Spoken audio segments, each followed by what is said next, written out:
నమస్తే, welcome to Andhraprabha. నేను నాగేశ్వరి. కేసీఆర్ హయాంలో 1,60,83 ప్రభుత్వ ఉద్యోగాల భర్తీ చేశామని BRS party working president KTR స్పష్టం చేశారు. రేవంత్ హయాంలో ఇప్పటి వరకు ఒక్క ఉద్యోగానికి కూడా కొత్తగా నోటిఫికేషన్ రాలేదని కేటీఆర్ పేర్కొన్నారు.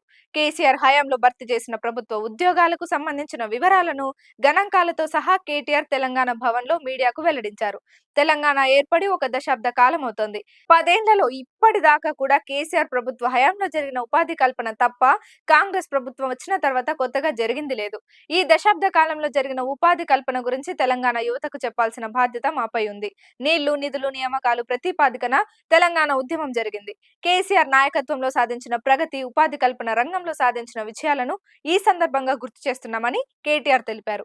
విడ్డూరం అనిపించేది ఏంటంటే, కాంగ్రెస్ ప్రభుత్వం వచ్చినాక రేవంత్ రెడ్డి గారు 30,000 ఉద్యోగాలు ఇచ్చినారని ఉదరగొడుతున్నాడు. వాళ్ళ గ్రాడ్యుయేట్ ఎమ్మెల్సీ ఎన్నికల్లో కూడా వాళ్ళ అభ్యర్థులు, వాళ్ళ నాయకులు కూడా నిస్సిగ్గుగా అదే అబద్ధాన్ని వల్లవేస్తూ ఉన్నారు.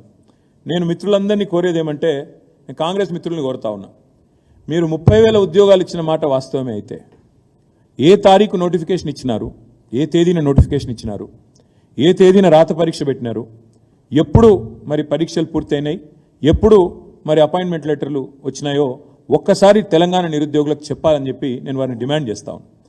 ఇక వారు చెప్పరు కాబట్టి నేను చెప్తా ఉన్నాను. ఇవాళ రేవంత్ రెడ్డి ఇచ్చిన 32,000 ఉద్యోగాలని చెప్పి ఏదైతే పచ్చి అబద్ధం చెప్తున్నాడో ముఖ్యమంత్రి స్థాయిలో ఉంటూ కూడా తెలంగాణ యువతను ఇవాళ అమాయకులు, వీళ్ళకి తెలివి లేదనుకొని ఇష్టం వచ్చినట్టు రేవంత్ రెడ్డి గారు అబద్ధాలు చెప్తున్నాడో, ఆ విషయంలో రేవంత్ రెడ్డి గారి దుర్మార్గాన్ని బట్టబయలు చేసే ఇది ఆయన చెప్పిన ఉద్యోగాలు, ఆయన ఇచ్చిన ఉద్యోగాలు అని చెప్పుకుంటున్న వాటికి పరీక్షలు ఎప్పుడు జరిగినాయి, ఎప్పుడు నోటిఫికేషన్ వచ్చిందో నేను చెప్తాను మీకు.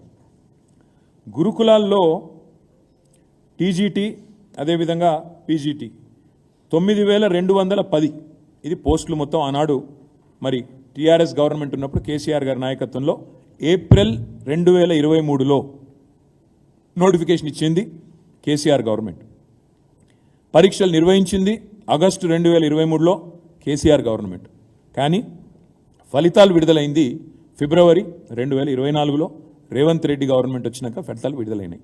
అంటే ఈ పోస్టులను కూడా తన ఖాతాలో వేసుకోవడం అనేది నిజంగా ముఖ్యమంత్రి రేవంత్ రెడ్డి యొక్క రాజకీయ దివాలా కోరుతనానికి, తెలంగాణ ప్రజల చైతన్యం చాలా తక్కువ అని చెప్పి ఆయన అంచనా వేస్తున్నాడనడానికి ఇదొక సంకేతం.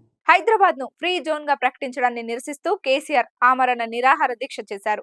ఉమ్మడి ఏపీలో రాష్ట్రపతి ఉత్తర్వులను యథేచ్ఛగా ఇష్టానుసారంగా నాటి ప్రభుత్వాలు తుంగలో తొక్కాయి, ఉత్తర్వులను ఉల్లంఘించాయి.